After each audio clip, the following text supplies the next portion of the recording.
কাশ্মীরের পেহেলগামে ভয়াবহ সন্ত্রাসী হামলার রেশ কাটেনি এখনো। ২৬ জন নিরীহ মানুষ প্রাণ হারিয়েছেন। তারই মধ্যে আরও এক দফা উত্তেজনা বাড়িয়ে ক্ষেপণাস্ত্র পরীক্ষার ঘোষণা দিয়েছে পাকিস্তান। পাকিস্তান জানিয়েছে ২৪ থেকে ২৫ এপ্রিলের মধ্যে করাচির উপকূলে নিজেদের অর্থনৈতিক অঞ্চলে চালানো হবে এই ক্ষেপণাস্ত্র পরীক্ষা।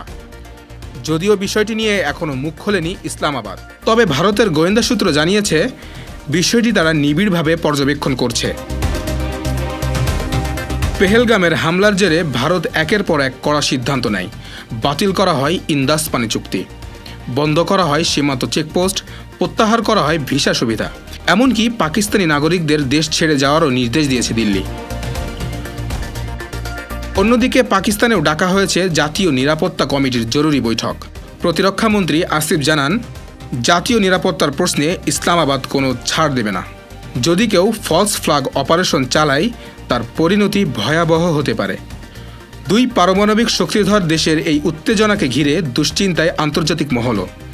রাজনৈতিক বিশ্লেষকরা বলছেন, কূটনৈতিক সমাধানের বাইরে গিয়ে সংঘাত গড়ালে তা গোটা দক্ষিণ এশিয়ার জন্য হুমকি হয়ে দাঁড়াতে পারে।